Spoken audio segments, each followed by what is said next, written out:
Welcome to Laurier's Teaching Excellence Conversation Series. I'm Deborah Van Eyneton, Academic Director of Teaching Excellence and Innovation at Wilfrid Laurier University. Today, I'm with Robert Ame from Laurier's Human Rights and Human Diversity Program, and Robert received the 2023 Excellence in Internationalization Award. Robert is a deeply committed educator whose passion in the classroom is matched by his thoughtful and deliberate approach to internationalizing his courses and crafting unforgettable learning experiences for students at home and abroad. Robert is dedicated to promoting more inclusive approaches to knowledge, knowledge generation, and knowledge sharing, and I'm excited to talk to him today.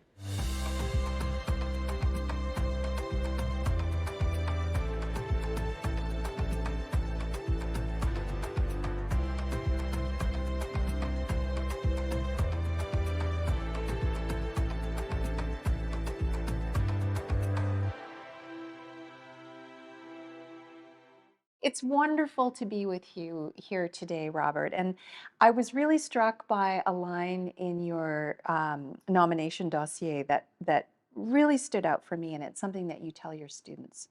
Just as no one individual has a monopoly over knowledge, no single country or society has a monopoly over knowledge. And we see this manifesting itself through your whole professional life, from your work with students in the classroom here, your work with the Laurier-Ghana partnership, and your mentorship of colleagues who also want to do internationalization work in your courses. So can you unpack for us a little bit what that statement looks like in terms of how you approach your courses and your life as an academic? This idea that, no single country or society has a monopoly over knowledge. Thank you, Deborah. Yes, that is true. That's a common statement I make in my classes. And well, that was born out of my experience as a foreign student in Norway and in Canada here. Even though as an undergraduate anthropology student, well, anthropology was my minor, I that discipline exposed me to different cultures around the Right, world. right.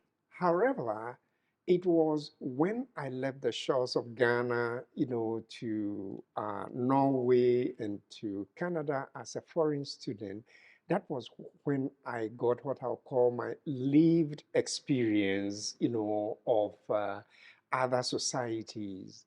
And then one of the things, the first thing that I noticed was how different societies address the same problem, but in different ways. Absolutely. So, for example, if you take the concept of human rights or even the practice of human rights, you know, I discovered as a foreign student that human rights meant different things to different societies, and also the human rights practices that they had around the same issues, around the same problems, it differed from society to society. So that was one of the first things. The second thing was the observation that whether we like it or not, the world has changed so much that whether at work, at school, at the hospital, you are bound to work or to be served, by people from different cultures, different societies, who have different perceptions of things. So cultural diversity, to me, is not a cliche. That the world has become a global village, for me, it's not a cliche. It's a fact I of think life. exactly. Yeah. It's a reality of all countries, all societies in the world today. And so from these two observations and experiences, I learned that, well, having different perspectives, on the same issue is not a bad thing. What I learned actually from it was that it rather enriches our knowledge, and from that we can develop or create best practices, from different perspectives, different experiences. Best practices could be developed from that experience. And so for me, that then has informed my teaching, my research, in the sense that it led me to what today is referred to as internationalization, Yes. interculturalizing. Uh, these are things informed by my lived experience as a foreign student, and I've come to accept that it's not a bad thing to have different perspectives, and I've come to accept that it's good, especially when you are teaching, and especially at the tertiary level. It's good for students to be exposed to different ideas, different perspectives. And as I tell my students, well, we expose you to all these different things, but it's up to you to use your critical thinking skills, to determine what you think is good or So bad. then what does that look like when you're designing your courses, right? And I think there's two of them in particular that you have very intentionally put together using this perspective. What does it look like when you're designing your courses? The key concept here would be the comparative approach. Right. The Right. comparative approach, whereby I develop my courses intentionally such that I have required reading materials. There are required reading materials from different societies. So let me use two of my courses to illustrate that. My fourth year cross-cultural perspectives in human rights. On the first day of classes, I tell the students that we are going to take a tour of the world. We are going to go to different continents, different countries, different regions of the world to Wonderful. see what they understand, what they define human rights to be, Yeah. and how they practice human rights. And so basically, I tell them it's the students who determine the destinations in the tour, in the sense that they have a research paper that they have to write, but they have to select a particular country and a particular human rights practice in that country. So the students then determine the destination, and then they go and do the research and come and present their So you're findings. sharing the Exactly. global insights, right? The Yes. global village brought to the classroom. Yeah. Yes, Yeah. yes. And so it's a similar thing that I do in my graduate comparative youth justice class. The issue is the same: youth crime. Youth crime is everywhere. Every society has youth crime. But the question becomes, how do other societies, address the problem of youth crime? So once again, the students select, a particular Right. country, and then they research their youth justice system, and then they come and share, with the rest of the students in the class during their presentations. The students must really enjoy that because it's very open for them. They can go anywhere in this global village. Yeah. Definitely, definitely, especially because I've come to realize that it gives many students the opportunity, even those born in Canada, it just so happens that they tend to choose countries related to their heritage, even if they were born in Canada. So someone says, oh, okay, I was born in Canada, but my parents come from Turkey. And so now they want to study the Turkish juvenile justice So it becomes system. personal for them. Exactly. Yeah. That's what makes it interesting. Right, right. Wonderful. One of the things that is really important about your contribution to Laurier is the fact that you have been a driving force behind the Laurier-Ghana partnerships. And that under that umbrella, you've been able to facilitate exchanges of both students and faculty between the institutions and at both the undergraduate and the graduate level. So it's really is a diverse partnership that offers lots of opportunities, I think, for folks on both sides of that partnership. Can you talk a little bit about what led to the creation of the Laurier-Ghana partnership? I talked a little bit about internationalization, Yep. and that was a big part of it. But also, I can add that, three other observations that led to the creation of the partnership in particular. And the first was my observation, and not only observation, but lived experience as a foreign student. One of the things I noticed was the loneliness of foreign students Yes. during holidays and vacations. We have Christmas, Easter, Thanksgiving, and all that. A university of 20,000 students, the local students, they all go They go home. home, The absolutely. foreign students Yeah, they are can't. left Yeah. by themselves. And then what I observed, well, my experience was that it's a really difficult time for foreign students. And if we take Bramford, for example, in the summer, this campus is quiet. Right. Even though it's in the downtown, the campus is quiet, the residences are quiet, and then for a whole floor, you have just a few foreign students living in the dorms. I think this has potential this mental health, problems. I mean, it could lead to that. So that was one observation: the loneliness of foreign students during holidays. And, I recall the help that I received from the Ghanaian You experienced Association this, yes. in Oslo, in Vancouver. They would invite us to their homes. They will, invite us for meals. They will invite our children for sleepovers and all that. And so that is why my wife and I, we have opened our home to international students.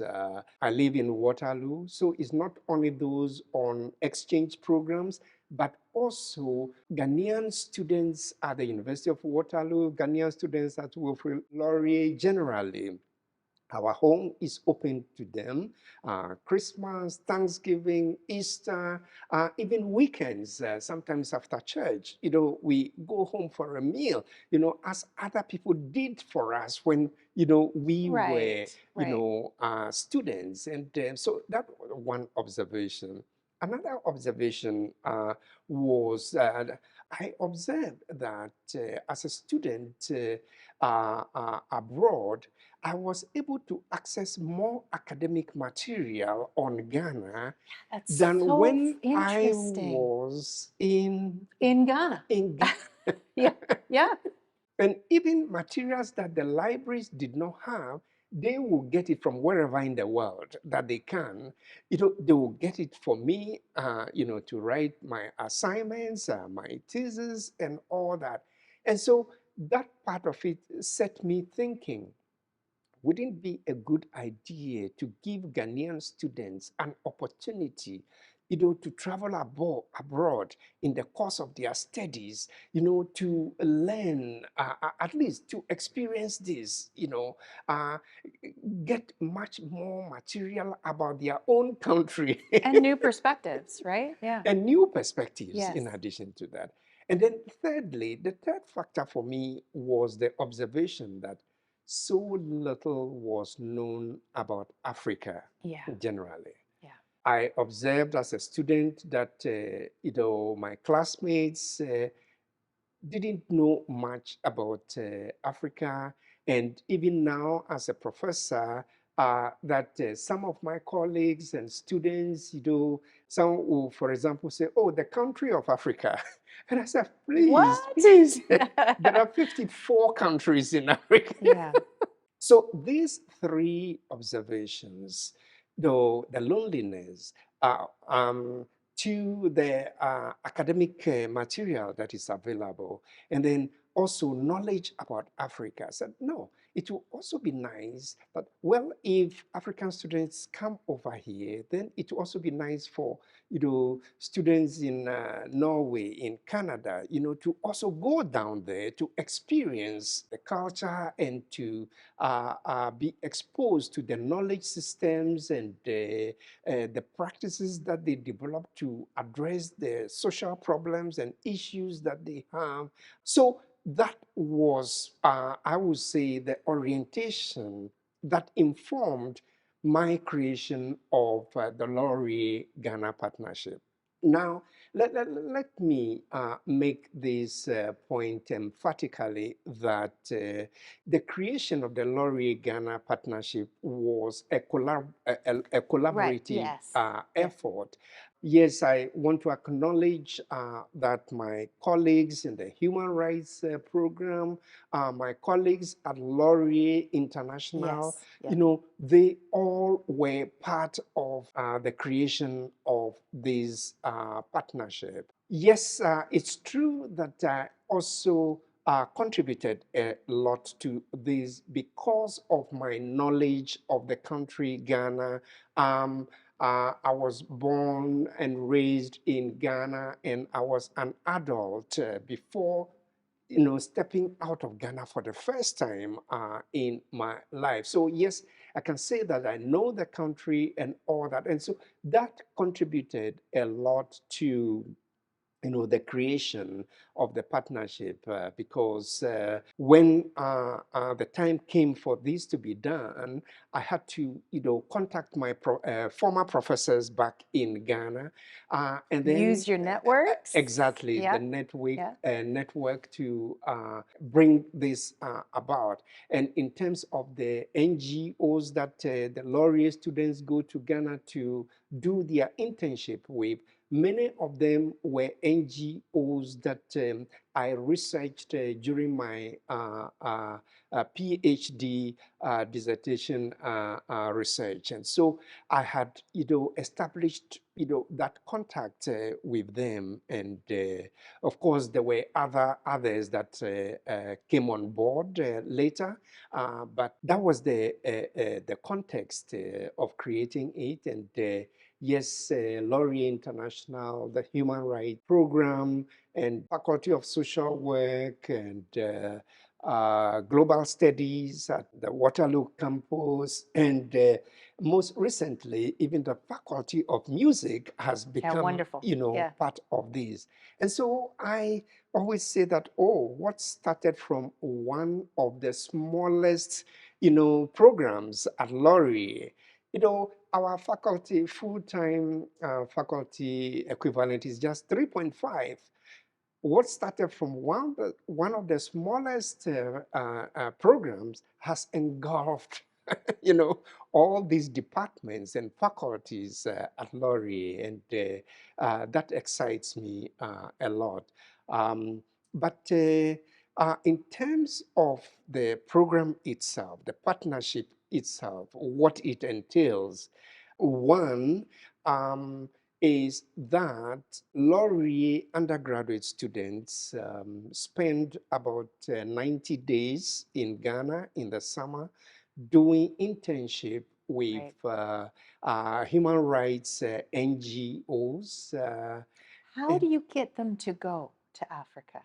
So I know sometimes it's difficult to get Canadian students to go and, to also to a place that's so far away. How do you encourage them, to experience this?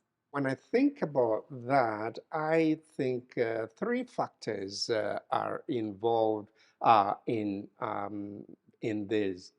One is that all the internships, in fact, all the participants in the partnership are fully funded So from visa fees and just name it, transportation, the Travel, airfare, yes. and And you did fundraising the, for this. yes, Yes. yes. And so I think we've been so fortunate since 2011. We have had steady funding, external funding for the partnership. But I can say that so far we've raised about $1.5 million, and That's so amazing. yes, and so that makes it possible for Yep, us makes it to easier. fully Yes. fund all the participants. The aspect that even excites me most is the fact that students who would otherwise not have been able to partake in these partnerships. In fact, the literature on international service learning shows that minorities and students from lower socioeconomic classes, because of the fees involved, are not able to partake in international internships. But because it is fully funded, this makes it possible for as many Absolutely. of them Yeah. to go. So that's one factor involved. The other is, I think, former participants have now become what I call our best ambassadors, the best Right. ambassadors for this Right. program. Because what happens is that, well, it's based on the requirements we built into the partnership. One, you have to be able to return to Laurier and take another year of classes before graduating. So very often it is either second year or third year students who participate. Right. Then closely related to that is when you return, you have to engage in community engagement, which basically translates into doing presentations, and very often they do it in their classes, the courses they are taking, or very often they'll approach a professor and ask if, oh, can I come and do a presentation, in your In your class class. for Yeah. this time? And so I think the popularity of the program has been mainly through these ambassadors, fellow students who come and tell them about their experiences this past summer. This is what I did. So the word of mouth, advertisement has been very, very effective for us. And then thirdly, one other thing that gets them going is the proverbial Ghanaian hospitality. Ghanaians are very friendly. They will give their best to foreigners and strangers. And many of these students, by the end of their internship, they've already started planning how they themselves Can could can go return back. Yes, to, wonderful, to wonderful. yeah. So, and generally, Ghana is a peaceful country. It is an oasis of peace in the, sometimes turbulent West African region. So, I think these three factors have been very effective In in. pulling new recruits into the program. Yeah. That's right. Mm. And in terms of impacts from the program, you've noted a few things already, but maybe you could talk a little bit about the impacts you've seen both for students and some of the faculty that have gone over as well. You just intimated that, the internships for students are really key in terms of them thinking about what do they do next, right, with their lives, finding a mission, right? But there's probably other impacts from the program. The program has had what I will call a very important impact on Laurier students, or not only Laurier students, the participants, Yeah, because yeah, our yeah, because you're bringing students from Ghana here as exact well. Yes. exactly. And so our partnership is what we call a bi-directional partnership. When you look at the literature on international service learning, the norm has been for students from the global north, to travel to the global south and come back, but very little movement from The other the direction. south to Interesting. the Right. global north. Yes. But ours, based on all the factors I talked about earlier, we created a bi-directional movement of students and faculty and even staff. And so in terms of the impact, I think two words describe this: life-changing, life-changing. Because many of these students return and they want to go back. Many of these students return and when they graduate from Laurier, they have been able to get employment, jobs that require them to use some of the skills that That they acquired they abroad. learned and the Yes. experience of exposure to other societies. And but talking more specifically in terms of the achievements and the impacts of the partnership, I can say, as at the end of the current funding that we have, at the end of that funding, 87 Laurier students, have participated in Amazing. internships um, in Ghana. And then also about 23 Ghanaian graduate students have also come.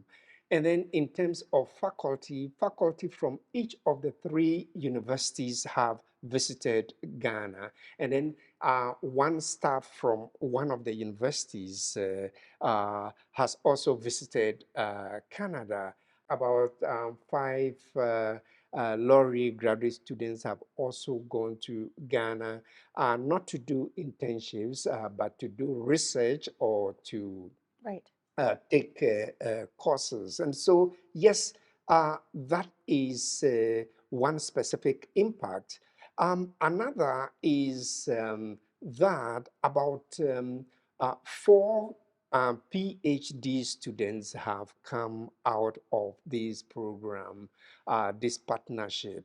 Um, Two have become lecturers at the University of Cape Coast, which is one of the which was the university that actually sent them to Canada. So two have become professors there. There is one from that same university who is now an associate professor at the University of the Kwame Nkrumah University of Science and Technology in Ghana, KNUST. I think So I'm you're not deepening seeing. that network, right? Yes, Yeah. yes. And so, yes, it's been very effective because one of the objectives of the program was to build capacity of our partners down in the global south. Absolutely. And so now here we have, three PhD students who have become professors, and a fourth actually was funded through the partnership to do his 4-year PhD Here. in social work right here Right. on, Right. Right. and he graduated in 2021, and he is also now an assistant professor. So yes, the program has been very impactful. If you don't mind, I could read some of the Absolutely. letters of Testimonials. yes Yes. from some of the students. So, for example, this is an excerpt from the letter of support from one of the human rights students, Robert Ame, a former Laurier student who participated in the partnership. I quote, in 2016, I partook in the Ghana internship summer program in Accra with other Laurier students. After my graduation, I believe the opportunity that he created with his fellow professors helped me in my career pursuit.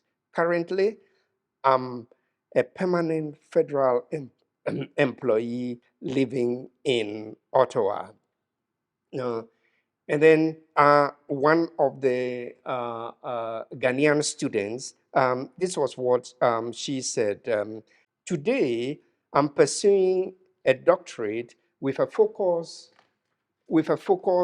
on juvenile justice so that I can use my scholarship to advocate for reform in Ghana's system of youth justice in the same way that he does. And this would not have been possible without his guidance. And it's not only students, who make this thing. Staff at Ashashi University. This is how T.K. Mowley, a Laurier alumnus and former employee of both Laurier International and the International Programs Office at Ashashi University, described the impact of this partnership. When I joined Ashashi University in Ghana, Dr. Ame's name came up very often for his innovative approach to remotely co-teach a class through Skype. This was long before online teaching became popular. Yes.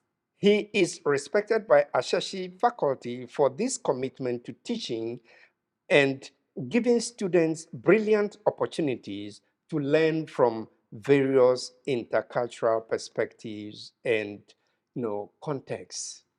But it's not only faculty and staff in the global south in Ghana, who have felt the impact of this partnership, even right here at Laurier. Many of the students who come to Laurier are hosted by the criminology department here, and they are graduate students. And this is what Dr. Kerry Sanders, former graduate coordinator in the criminology department, stated in her letter of support. The Ghana student participation in our graduate program has led to richer in-class discussions and experiences for the students and faculty alike.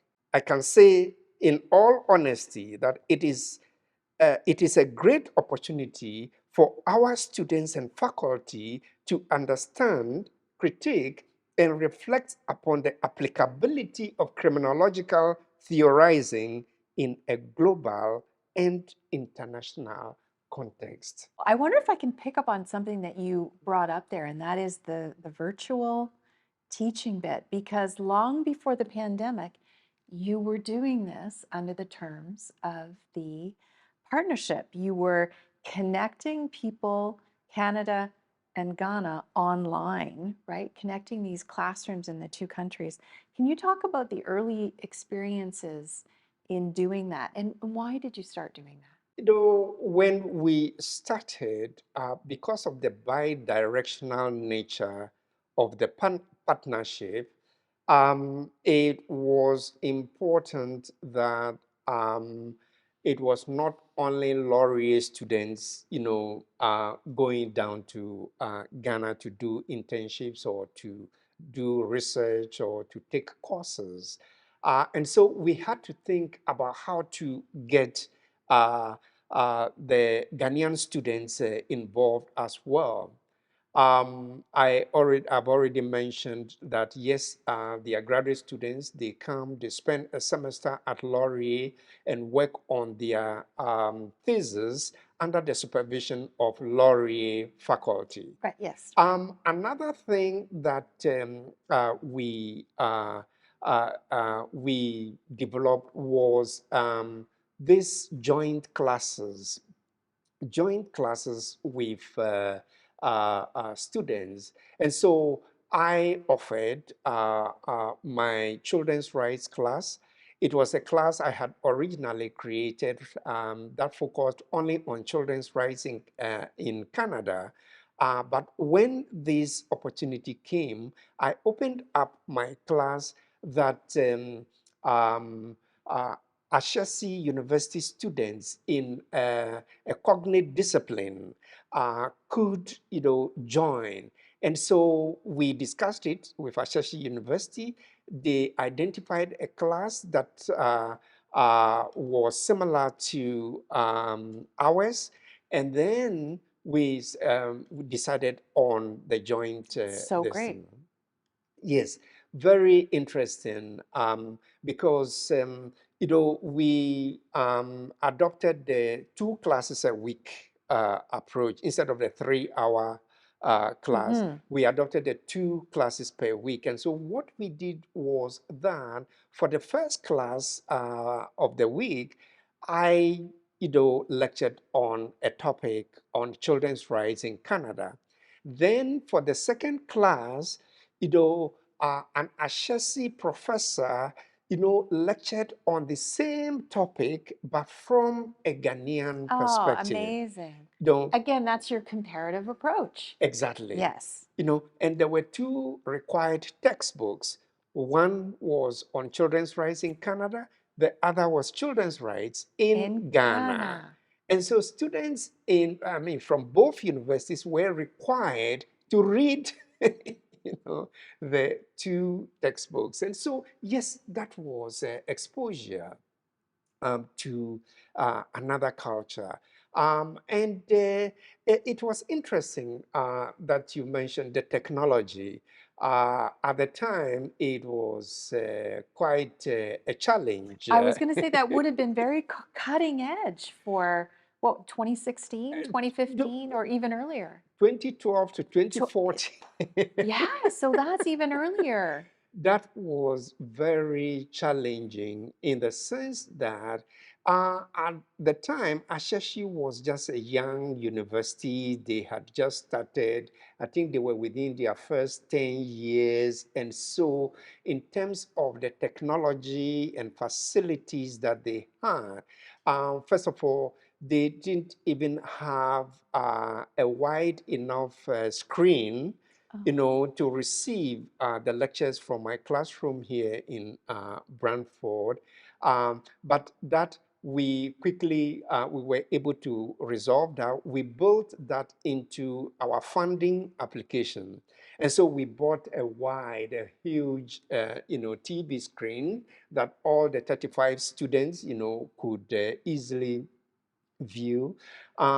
But the second challenge was the internet. We are talking about 2012 today. Right. No, See, all these things we don't even think about anymore, right? We yeah, take for granted. yeah.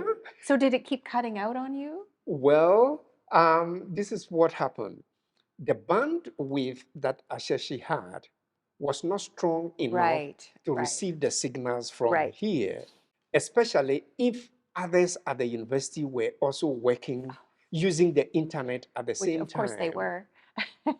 And so the solution, interesting solution, but which was very inconvenient for all the others except the students in my class.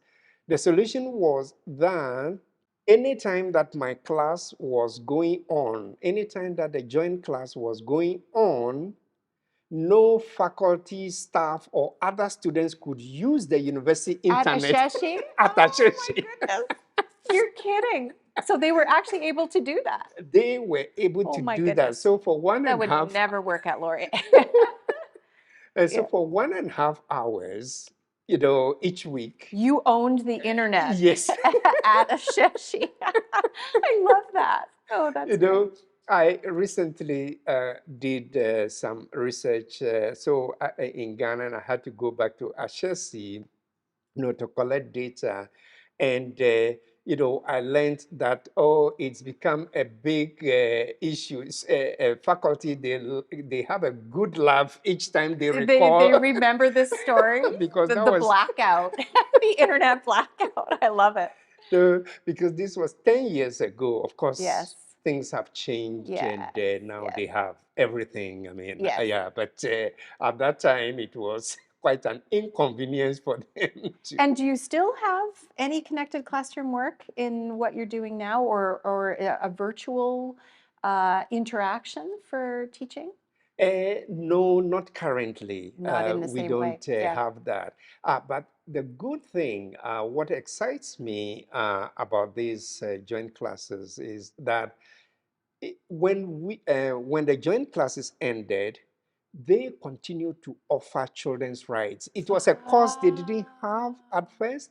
Now they created it, and till today, as at last year that I collected data at Asheshi, their children's rights class is still running. And again, capacity building. And I'm just going to build on what you just said, because you now have a SHIRK grant, which is focused on measuring the impact of internationalization. Can you talk just a little bit about that? Because that's really important, right? So that we know more about, what do we net from these efforts that Laurier is making toward internationalization.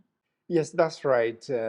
Yes, once again, with my colleagues from the Human Rights Program, we got a SHIRK grant to assess the 10 years of the partnership.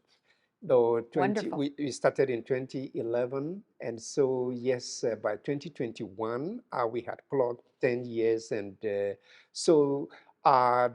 key objective of the partnership was to assess, yes, the partnership. And yes, we finished collecting data. We are currently doing our data analysis, and the plan is that come this summer in August, uh, my colleagues and I will be traveling down to the University of Ghana to organize a workshop at which we will present the findings, of this research. So we are still doing the data analysis. It's not yet complete. But definitely some of the findings that has come up so far is, first of all, that the NGOs in particular would like to see this partnership continue, because basically what happens is when our students go down to Ghana to do the internship, for 3 months they have free labor, in the sense that we have the interns who work as staff with the NGOs, and yet they are not paid because, But they bring skills and capacity. exactly. Yep. So the NGOs definitely want the partnership to continue. The universities want the partnership to continue. So yes, but I think it will not be until maybe spring, early summer that all the findings from this research Are would coming together. be, Yeah. yes, will come together. Well, we look forward to hearing about that. So, Thank you. um, one of the other things that I was really struck by in your nomination dossier um, is, again, a quote that's attributed to you by one of your nominators, where you say that a scholar from a developing country does not have the luxury of pursuing knowledge for its own sake. Can you talk about that a little bit? Because that's a really important statement, that the knowledge has to be for some purpose, is what you're saying, right? Can you talk a little bit about that? That statement came about, when I was an undergraduate student at the University of Ghana, um, majoring in sociology with an anthropology minor. And somehow at that young age, I just had this feeling, this question, started welling up in me. So, what am I doing sociology for? What am I doing anthropology for? Of what use will it be to, first of all, myself, my family, and then the My society? community, yeah. And for someone who comes from a poor family and having observed that no matter what the Ghanaian politicians, the leaders did not change. It did not change the situation of the poor.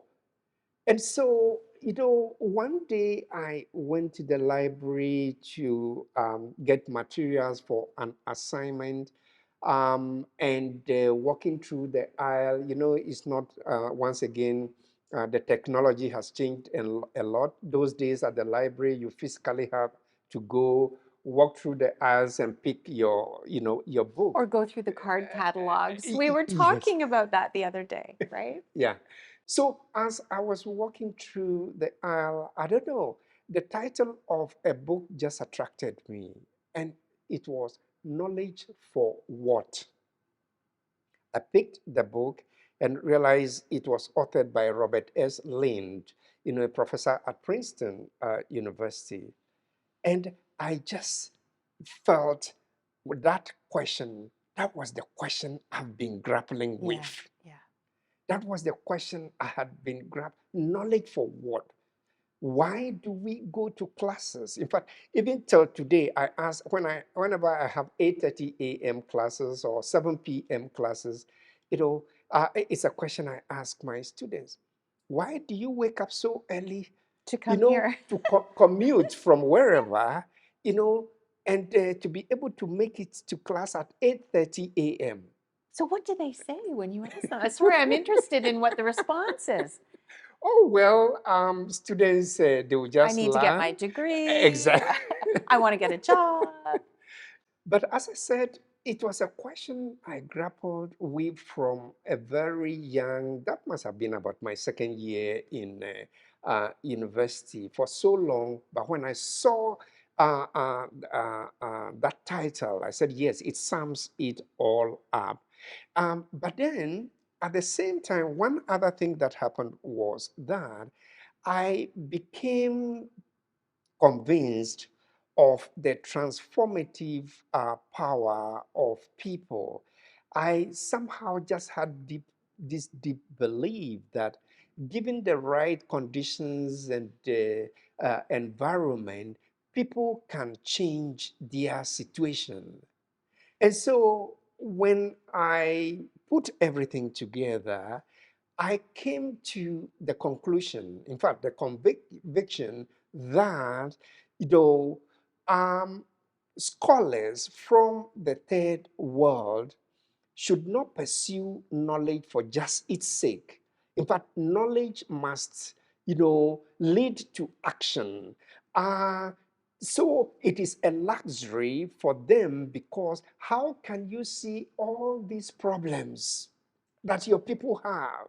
A majority of the people are poor.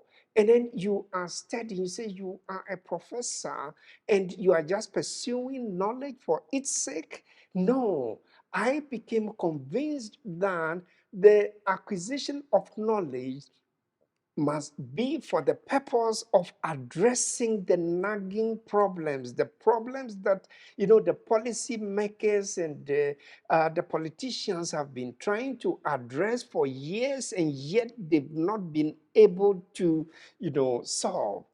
And for me, thinking about the rest of Africa, then I extended it that no, it's not just Ghanaian scholars, African scholars, because the problems are similar in Yeah. all the African countries. I said no, scholars from developing countries, especially in the social sciences, our focus should be to address those problems that face our people. If we don't do that, then our knowledge is not achieving that for which we are pursuing the knowledge. And so for me, that is the orientation that informs my teaching philosophy, uh, in the sense that my assignments and all that, they are policy oriented, they are focused on addressing the problem. And so I talked earlier about cross-cultural perspectives, and Yeah, then it comes full circle to that because your comparative perspective there is fits right in with that primary aim. precisely. So when you select the country, when you select the practice, and then you tell me that, okay, it violates international human rights norms, then For me, I tell them the most important section of your papers for me is the recommendations. What can we do Right. to address Right. the problem?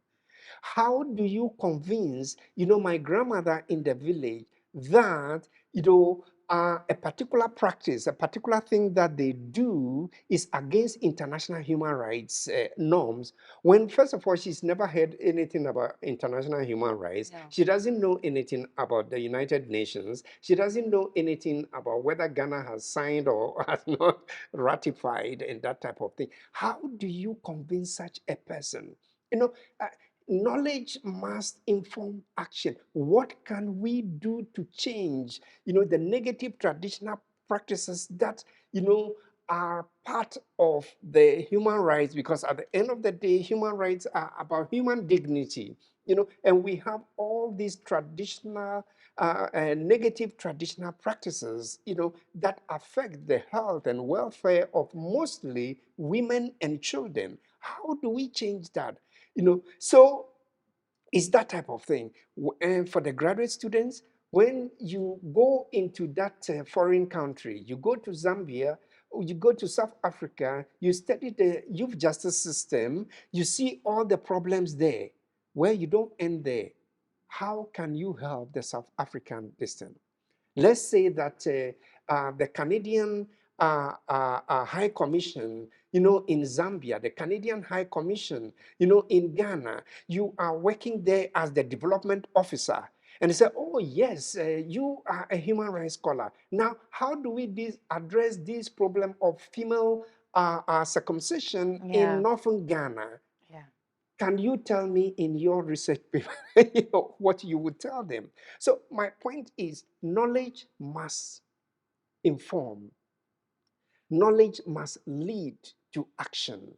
So yes, it is a belief I have, it's a conviction I have, and I still believe that pursuing knowledge just for the sake of knowledge is a luxury for scholars from developing countries. Well, I can see why your students find your courses transformative, Robert. That is very inspiring. Yeah. Can I ask you one more question? Because, you know, if you could provide advice for our colleagues at Laurier in terms of how to bring the global village into the classroom, what would you say? What's And one thing you can do to start, right? yes, I think I've mentioned one already, which is the comparative Yes, approach, absolutely. because what that does is it requires students to read materials from other cultures, from other nations. And so for courses that um, it will be possible to do that, they should, include required readings from other nations, other cultures. Yes. And so I'm thinking particularly about the social sciences, Mm-hmm. and all that. So that is one. Another is that because Laurier has so many exchange programs and partnerships, in fact, it's not only Ghana, um, that our colleagues should encourage their students to participate, on these exchange programs, and also that when the students return, well, as we do in the case of the Ghana partnership, you know, because when they return, they are often emailing professors asking, oh, can I come and do a presentation about my experience and all that? Um, I will plead with my colleagues to open up their classrooms to the interns who return, and so that they can tell their colleagues, their classmates. And what I've found out is that students very often, when they hear things from their fellow students, they tend to take it more than when we professors stand there. Oh, okay, we You have should do this. exactly. Yeah. So Yeah. those are some of the ways that I think our colleagues at Laurier could encourage internationalization and interculturalizing in our classrooms. Yeah. Wonderful. Thank you so much. And thank you so much for joining me here today. It's been a great and fascinating discussion. Thank Thank you. you. My thanks to Robert Ame for joining me today, and I hope you will join me for more conversations that celebrate exceptional teaching practices, explore diverse teaching philosophies, and discuss the future of higher education, teaching, and learning.